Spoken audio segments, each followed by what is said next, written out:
Right, how far away? Yeah, I suppose hello and good morning. And thank you for taking the time to attend this presentation. My name's David Wall. I'm the brand and design director in McCann Dublin. And I suppose I just wanted to say hello and introduce myself and talk a little bit about the agency before I get into talking about the work that I'd like to show you today. McCann Dublin is the Irish affiliate of the McCann World Group, which is a large international organization with presence in 120 cities around the world. And our Irish affiliate agency to that worldwide network, we have actually a sister agency that we work with up in Belfast. So between Dublin and Belfast, our kind of team is spread. And we do quite a lot of brand work, and I suppose that's been the focus of my work since I joined the agency about 3 years ago. My own background is that I'm a graphic designer. I suppose I specialize in brand design and strategy and direction, but then I kind of have a good bit of experience across other media and in other contexts. And yeah, just in the kind of videos, which hopefully are playing reasonably well over Teams, you can see just down at the bottom is a shot of the McCann office, which is actually only about 10 minutes from my house here. It's up in Thomas Street in Dublin 8. And then up in the top there, you can see an image of my little garden studio, which is where I'm presenting to you from now and where I suppose I do most of my work. So today I'm going to talk about the process of making the ATU brand, and I want to just talk very quickly about what I'm going to go through. Hopefully, I said to Lucy I'm going to aim for half an hour. Hopefully, I'm going to hit that. So I'm going to try and move at a fairly decent pace, and I'm going to talk a little bit about some elements of branding that are kind of universal. So the kind of parts 1 and 3 there, what a brand should do and what a brand is made of. Really, I suppose, thinking about you as an audience and the kind of the study that you're doing, I hope that what I'm able to show you or talk about from my own experience of working in branding for about 20 years will have some resonance or usefulness to you, whether or not you're working, with designers or with creative people as a commissioner of branding work, or equally if you're actually kind of creating work yourselves. And then, of course, there's the kind of the main event, so to speak, is to talk about the ATU work and that process. So I'm going to talk about the kind of naming process and what we went through to kind of arrive at a recommendation for a name. And actually that, was a great kind of launch pad then for the kind of visual work, which is, I suppose, my kind of background originally being a graphic designer into the ATU work. So I suppose to kind of start off, before I get into anything, even though I might, if I slip into the first person at any stage, like everything that I show you, from this process should be, it's a we process, it's a team process. And I wanted, I suppose, to give credit to my colleagues in McCann who all kind of, came together and collaborated in this process. In particular, Mariana Novato, the project director, who was kind of very much my partner in crime, kind of leading the process. And then David Hussey and Keane Paul Bates. And then obviously all the others there mentioned, Bren, Ellie, Aidan and Kimberly fed into the process, along with others in the agency. And that's the McCann team, but of course we worked with a brilliant team on the client side, and there's genuinely too many people to mention there, but it was, I suppose, very much a team effort. So just in case anything sounds like it's coming from me, it's very much the product of a group's collaboration.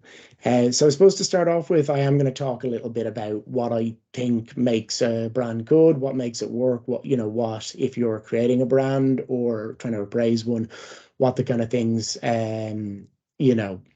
what you should be looking for. And also, I suppose, why it's worth doing a process like this. What's the value of it? And for me, the answer to this question, or what a brand should do, is that it should act as a pivotal point of alignment and connection between an audience and an organization, or an organization and its audience. And I think that connection kind of delivers quite a lot. So I suppose to illustrate that of, the organization on one side and the audience on the left, and the audience on the right, I should say, and the brand is this kind of connecting or pivotal kind of element between them. And I suppose what makes my work interesting for me anyway is the fact that organizations and audiences are often complex and messy things. And as someone who works in branding, you have to kind of navigate that, understand that, and respond to that in a way that has meaning in at lots of different levels and in lots of different ways. And I think that's can be a really rewarding process. I think a brand should reflect organizational intent and also kind of, connect with or respond to audience desire. And I think, for me, branding as well should be very much a reflection of the reality of what's on offer in a way that reflects the audience needs. So it's not about making things up or making things look, like something that they're not. There's a kind of a McCann principle, which goes back, over 100 years, this idea of truth well told. And like it is, it can be positive and aspirational, but it should be the truth, I think, to have any kind of hope of lasting or have any kind of resonance with an audience. I think then for an audience as well, a brand helps to deliver differentiation. It helps to make choices. When you set out your stall using a brand, whether it's a visual one or in language or in whatever other applications it exists, it should show the audience why they should care about you, why they should maybe consider whatever you're doing above maybe your competitors or your peers, but also kind of what they should expect you maybe not to do as well. So it should be about that kind of, kind of the truth, I suppose, well told, show an audience, what's different about you and how you might play a meaningful role in their lives. And then on an organizational side, I think branding is when it works well, it's just as beneficial inside an organization. So it kind of shows, but especially an organization at scale, it really helps to underpin internal good practice. And, it can become a platform for better organization, delegation, especially around obviously communication work where it manifests itself, quite naturally. And then over time, you have those kind of things are borne out in what a brand can deliver for an audience. They can, it can help to bolster loyalty, connection over time, especially. And then over time within the organization, you'd hope that a brand can deliver growth. And that might be growth in numbers, growth in the bottom line, or just, a maturing organization that's getting better at its key functions. So it doesn't have to necessarily be growth in the kind of the pure expansion kind of way of thinking about it. And what a brand is, I suppose, living in between all of these different relationships, it's very much about trying to create the tools and processes that are used to facilitate a relationship. So it's a set of elements. It's more than any one element, of course. You've probably heard, I hope at least you've anyone who's done any study in this area, it's more than just a logo. That's the kind of the cliche. But for me, it's really, it's not that those individual elements don't have an important role to play. It's actually what they can intend to do and how they can be useful on a day-to-day basis is really what matters for a brand to, that's what a brand should do. There's a couple of quotes, I mean, that I'm going to put in here, and there's one of my favorites from Anna Angelic, who's and kind of really interesting writer and thinker around branding and marketing, who I'd encourage you to seek out and follow. Her work is excellent. But she had this brilliant piece of writing where she talked about why branding has value and was quite critical of brands that kind of don't. So if it's just an aesthetic exercise, it can be a bit hollow. And the way that she put it was having a shared purpose and values creates alignment between an internal culture and the brand. Without this alignment, a company doesn't have a brand, it has a custom font. And I think like probably a lot of people in my kind of line of work wince nearly because I think a lot of us have kind of been or participated in processes that kind of only got to the kind of custom font level. And we always kind of aspire, or certainly for myself anyway, I would aspire for the work to have a bit of impact. So To summarize on that, a brand should act as a pivotal point of alignment and connection between an organization and its audience. So the audience, or sorry, the organization in question, at least at the start of this process, for myself and my colleagues, was the Connacht Ulster Alliance. And I suppose, we started this work I think we won the tender in April 2021, and then the work began in earnest in May. And I suppose I really think that any creative process or project lives and dies by the kind of, the quality of the client is really important. And I think this for me was an exceptionally good client. The team was extremely well organized, extremely kind of frank and open with us about what they wanted from this work. And really, there was, just from the get-go, there was that kind of real kind of candor and enthusiasm and belief that this was important work that would actually impact a lot of people. And so we set about trying to immerse ourselves in the Connacht Ulster Alliance's processes and world, knowing that, we were coming along after the team had been working together for about 8 years, and our team then got to arrive at the end and kind of hope to kind of bring everything together in this brand. So we had a really an immense privilege from my perspective to work on a project that would be seen by a lot of different people, and that would have that kind of impact and scale and resonance, and to work with such a good team. So we set about interviewing and listening to members of the team, and then they also facilitated conversations with a huge number of external stakeholders. And I suppose if you want to achieve that kind of, the things that we were hoping for in the brand, we felt like, who better to talk to than the people on both sides of that kind of connection, or on both sides of that relationship. So talking to the audience, talking to the organization, and hearing what they had to say.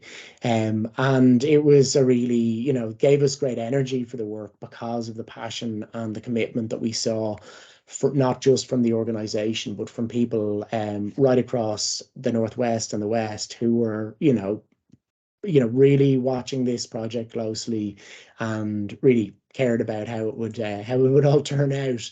And I suppose I've summarized here, some of the things that we heard of the, back. And this was the focus at this stage, was we were talking to them about naming.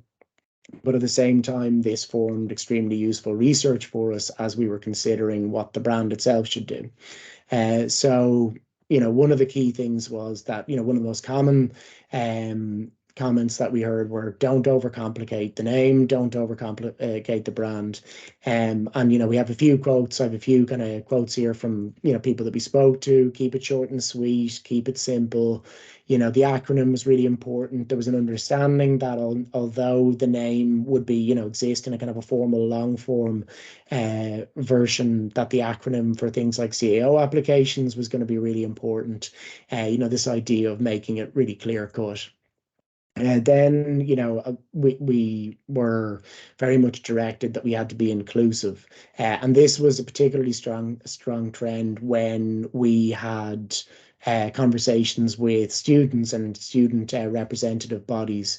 Kind of, leave no one out, leave no one behind, represent all, not just the majority. There was a sense of, with such a kind of covering, the campuses are covering such a large geographical area, and there's big ones and small ones. And the work that we did had to really cover everything.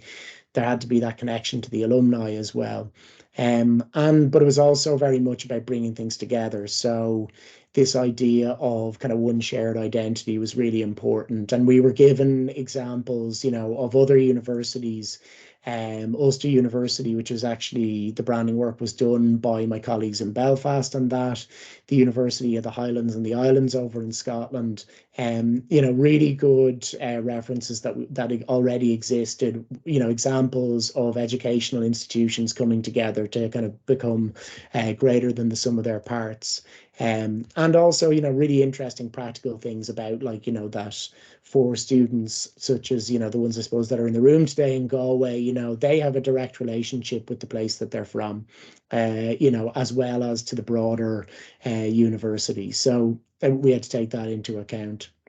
We were also encouraged to think global, so that this should be, something that would be seen not just within Ireland, but from outside of it. So that there's that international perspective, that with, the kind of expanding, especially the expanding research work in the university, that, it was important to foster and grow these international relationships and that kind of recognition for the region as well as being a kind of a powerhouse and a leader.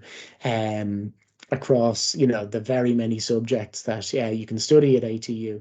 And then there was obviously, place was always going to be a hugely important part of this. The west and northwest of Ireland are exceptionally beautiful, exceptionally unique place. There's it's always going to be, and the place then forms the people as well. And a lot of, I think, the kind of cultural attitudes come from that connection, even for folks who live in the urban context, in the Northwest and West, you have a connection to place that's kind of inevitable. But there was a danger within that, but because of course, the kind of, you're talking about, we could get tripped up if we went for a purely geographic name. So, we heard, and I think a really interesting point was, people will have a very strong connection to their county and also to the region, but those sometimes can be at odds with each other.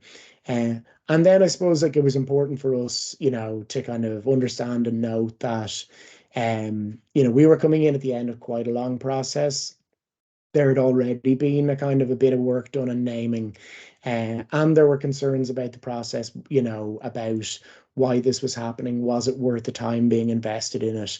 And I suppose it was really interesting and useful for us to kind of have those conversations and to hear those perspectives, understand that the process wasn't starting with a blank sheet, that there had already been a vote in a name, and there were already, work already done. And actually there was that kind of fear maybe that all of these, really strong organizations with, strong brands that people had connection to, were we going to be throwing that out? So there was an onus on us then to try and kind of build on those things rather than pretend that they didn't exist. But I have to say, like the overwhelming response that we got in those interviews, like I said, really gave us energy and momentum and impetus for the work, because everyone, or almost everyone we spoke to, and I suppose even those who were critical of aspects of it, who were, a vocal minority, of course, there was a huge amount of excitement and anticipation.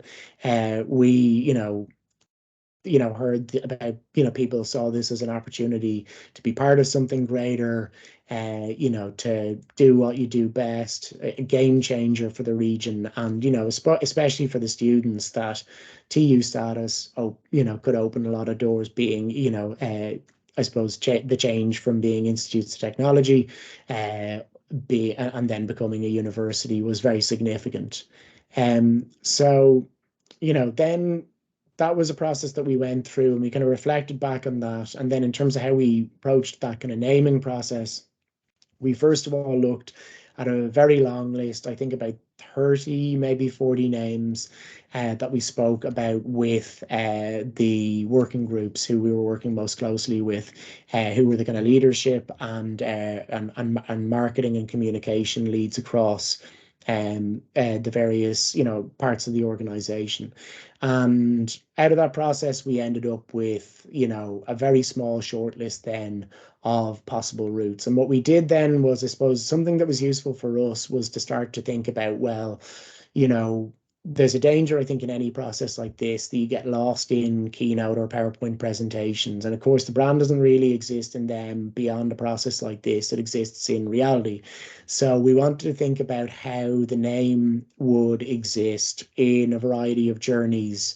Um, and I suppose to kind of, for ourselves, to start to think about what the applications would be, especially as we moved into the visual side of the process, but also for the team on the ATU side, so that we could kind of show them what we were thinking about those kind of initial ideas. So what we did was we took 3 sample journeys, and we said this is actually where you might anticipate there'll be touch points for the brand. And we just illustrated them and showed how the name might work in those. So for students, we looked at a social post, looked at a prospectus, looked at a CAO application, and looked at it on campus. And just simply this is, I suppose, getting away from, as I said, the kind of the presenting in a presentation like this. The actual touch points and experience of a brand is much more kind of day to day. It lives in these kind of applications. So it's your handle on Instagram, and it's the cover of your prospectus. And these are intentionally just kind of vanilla treatments because we hadn't got into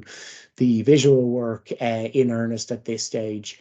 Thinking about, on the CEO application, where would this fall alphabetically?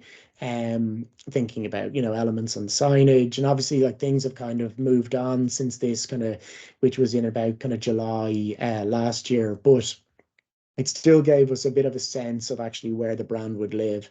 Then you'd have the staff journey. So we had an idea of a recruitment ad on LinkedIn, and what would an email signature look like if you applied for that job? What would a letter of offer look like? How would we start to think about things like how are we going to write the addresses of the various courses and offices of the university? What's livery going to look like? Again, these are very much vanilla treatments that just kind of start to imagine where things would end up as opposed to how they might look. And how abbreviation might start to live in signage and so on. And then we looked at, of course, the important kind of partners. So thinking about things like at a conference, what would the ATU tote bag look like? And then is also, thinking about how in an international context, we do have ATU Ireland, which is how the university is referred to outside of Ireland for clarity. And, what would it, how would that manifest itself at a trade fair, on a website, on a proposal deck, and then finally, an idea of partnership announcements. And it's actually one thing, because obviously I follow ATU on social media, and watching some of these things kind of come to reality, partnership announcements and so on, is really, it's kind of lovely to have kind of gone through this process over a year ago, and then to see it kind of come into reality. It's really rewarding, and it's really lovely thing for someone in my place and from my perspective to start to see. And so, as you know, we ended up with the name Atlantic Technological University, and the kind of the final package that we had there was thinking about the name, so, and all its different versions. So Atlantic TU, ATU as the initialism, the international version, Atlantic Technological University Ireland, and then the kind of social handle, which we would try and get in as many places as possible, as ATU underscore IE. So I suppose that kind of hopefully gives some sense of the kind of process that we went through. And that was very much, all the conversations that we were having were biased at that stage towards naming. That was the focus of the work.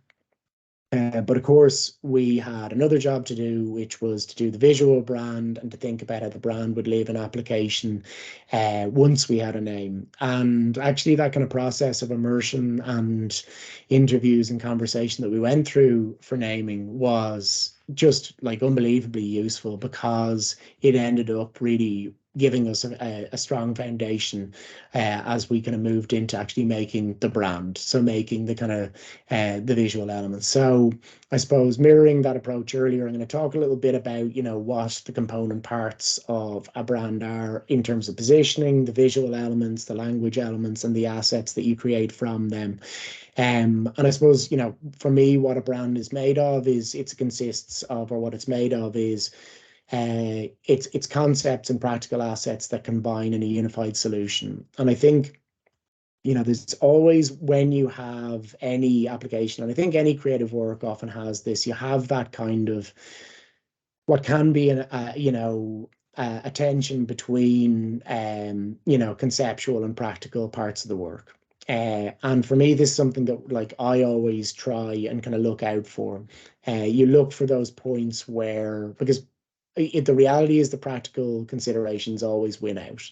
So, because in the heat of the moment where you have to put it out, whether it's a new ad or it's a prospectus or it's a website update or a post on social, those applications or expressions of a brand happen typically in a predominantly practical context, but they should be underpinned by a kind of that bigger picture of thinking that makes a brand last and work well. And for someone who's seeing it at a variety of touch points, for them to have a consistent experience that isn't necessarily monotonous, but actually has that kind of feeling of connection between all of those elements that they see or they hear or they experience in whatever way they do. So I suppose for me, the point here is that concepts and practical things can be seen as naturally having to compete.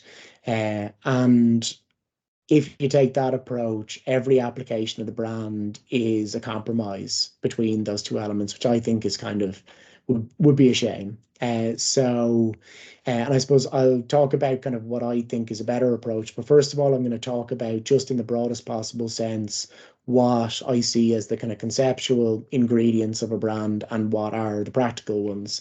So first of all, on the conceptual side, you have these elements that we come up with that are usually written, sometimes with an accompanying visual or layout.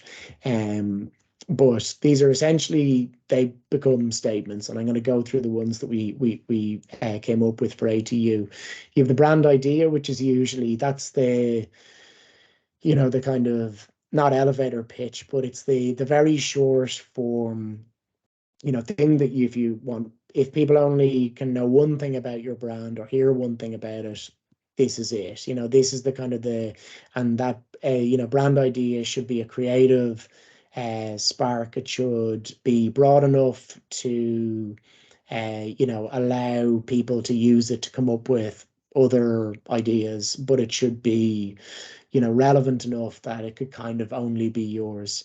Then you have the position, which is very much about what's on offer. Then you have purpose, which speaks about, why you do it. So the position is very much kind of, it's more audience facing, and then the purpose is much more about why it matters, or why it matters to the people who do it. And you have values that guide behavior. So you kind of talk about, this is the thing that you value. And actually you have kind of, that starts to live in more practical applications, as does personality, because they help you make creative decisions, and they help you write briefs, and they help you kind of actually rule things out as well. This, you would say, oh, this brand would never do X, Y, and Z, but they might do something like this. And you actually codify that in when you write a brand personality, and you're kind of thinking about, if the brand was a person, how would they act in a certain situation? And then, as I said, you have those practical assets. So you have the visual brand, all the things that you would expect, the logo, how you use color, how you use type, how you use images, and so on. And then you have the language brand, which of course is just as important, how messaging works, what's the name of the organization, what's the social handle, how do you refer to yourselves in a formal context, in an informal context, and everything in between. And then you have tone of voice, and you have other elements like messaging pillars, which you use then as hopefully as a source material for when you want to write or speak about the brand.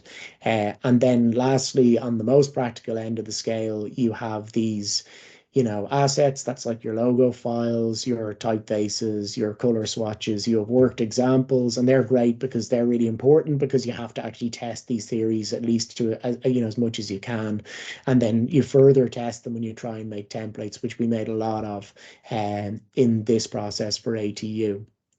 And I suppose, as I said, I think it's a shame when concepts and practical assets are forced to compete with each other. And I'm very much of the mindset that better results can be found by using the conceptual work to give direction and meaning to practical outputs.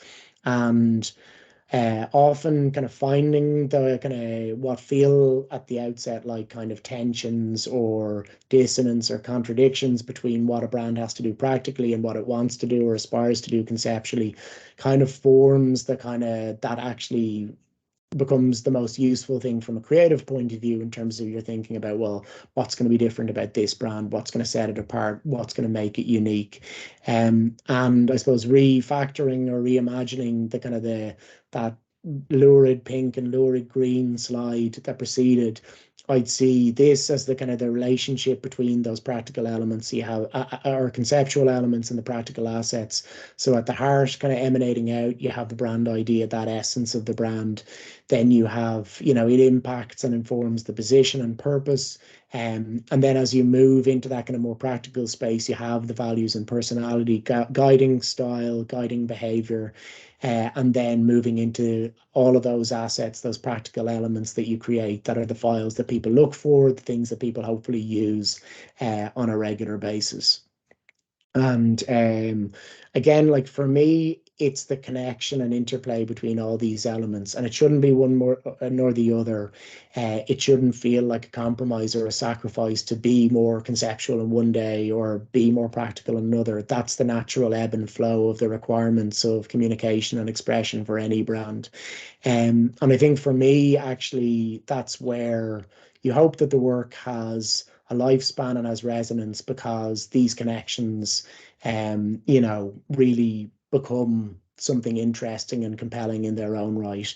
And again, to borrow the better words of someone else, there's this brilliant quote from Marie-Louise von France, and she says, creative ideas help to unlock unintelligible connections and thus enable us to penetrate deeper into the mystery of life. And that's probably quite high-minded for a bit of branding work, but I suppose for me or for any creative process, it's that idea to kind of connect things up and make them useful is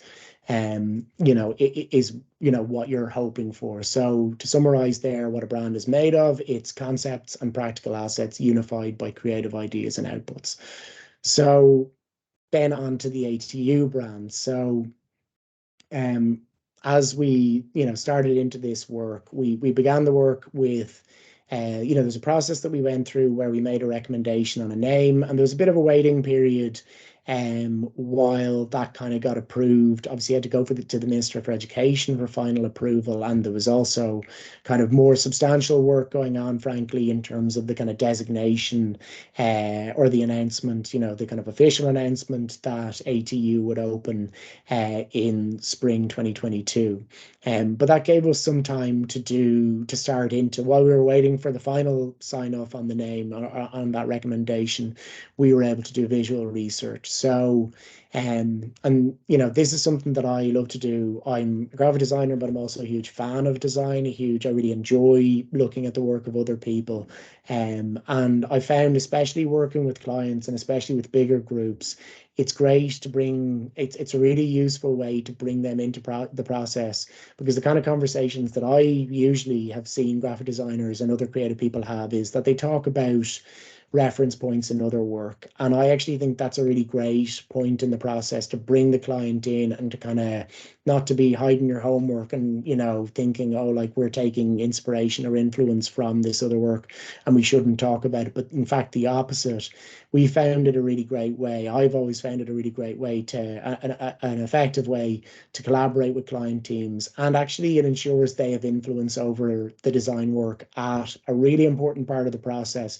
But it's much better for me to bring them in at this early stage of the visual work and exploration, rather than the designers disappear off for months and then reappear back and it's a big surprise, and then the client is asked to judge it. Bringing the client in at this research stage actually makes them proper contributors, but doesn't ask them to be graphic designers themselves or creatives. They bring their own knowledge, perspective, and opinions to the work that can really shape and influence it. So the way that we presented this and that we would often do it is you look at all the work that you think is relevant, that just kind of maybe you have an instinctive or a rationalized reason for connecting it with the work that you're doing, and then you bring it to, you try and organize it into themes. So the themes that we had for ATU were think big, celebrate place, highlight distinction, and make a connection. And across all of those, I suppose we looked at quite a lot of elements, and this was kind of the summary that we would have presented. And this is in kind of December 2021. And we said, looking at how other people express these ideas. So you have this idea, if you want to show something big, burst it out of the available space. You kind of have contrast between elements. Because this was a big event, it's a big university, it was appropriate. And then, of course, celebrating place, it's in an incredible place, and that's always going to be a really important. So we looked for elements that had this kind of textural quality that we thought, could speak to the idea of a place, highlighting distinction. And I suppose we wanted that kind of play on words, the distinction in terms of excellence, but then also the idea of what would what, like, celebrating the differences between the different people and the different perspectives and the different groups who would attend and work at ATU, and then making a connection. And I suppose this was something about looking at how other people express connection within identity and visual design. So that idea that you meet people in college who are your friends for the rest of your life, or you might start a business with them, or but also then the kind of connection between teachers and students. It was very, or educators and students, I should say. It was really evident that there was a strong emphasis on community and connection within the colleges. And then, so we got into positioning. So we were able to set out the concepts that would underpin the brand. I'm going to fly through these at a good pace because I'd love to leave a bit of time for questions and so on. So brand purpose, that ATU, which educate and inspire in the West and Northwest region and deliver impact far beyond it. We had values, togetherness, optimism, excellence, and consideration. And then that the personality would be collaborative, genuine, driven, and empathetic. And that brought us then to, this brand idea, the future is here, which then became the kind of the tagline at launch. And the idea there was that, the future is, starts today if you wanted to. And even, there was that sense of arrival in a process that had been going on for almost a decade to bring it to that point. It was actually the future is here, but then also the future is here in the West and Northwest. This is where the future can happen. And that's what ATU can kind of offer. So that became that essence, or that idea that kind of underpinned and kind of drove the creative work into the visual brand. And so lastly, the visual brand is that immediate and very tangible manifestation of the work. And so I think we can aim to bring together those broad elements into the brand assets and into the sample applications that we developed. Of course, there's the ATU logo. So, for me, there was a lot of different things that this should be.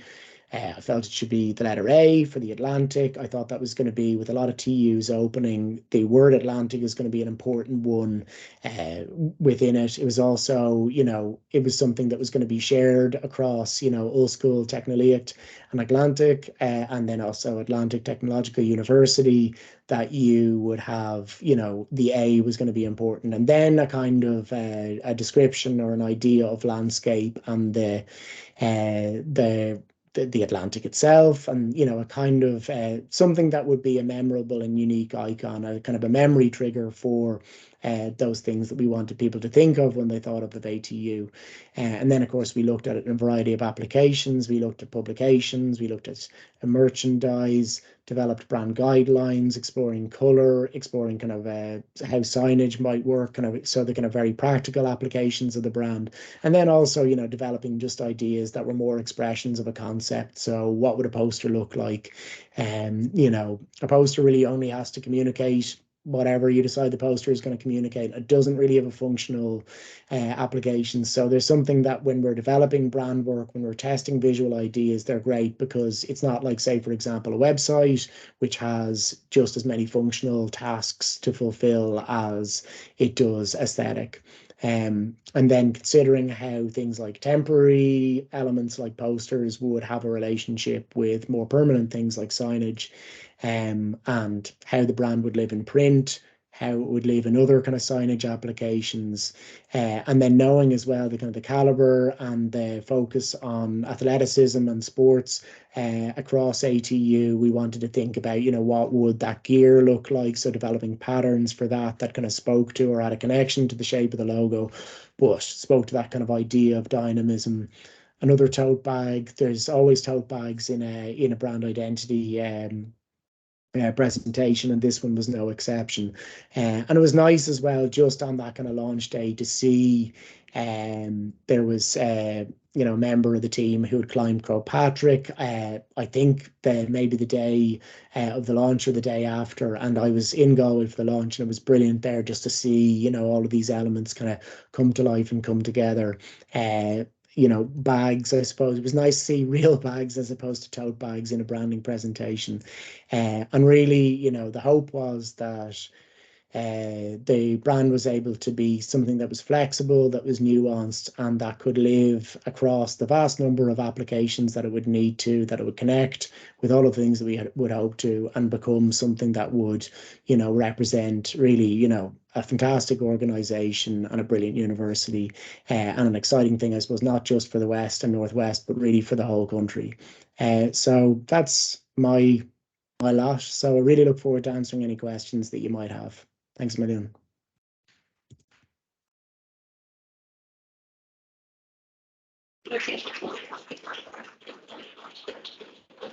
David, thanks a million. That was brilliant. I'm just going to turn off.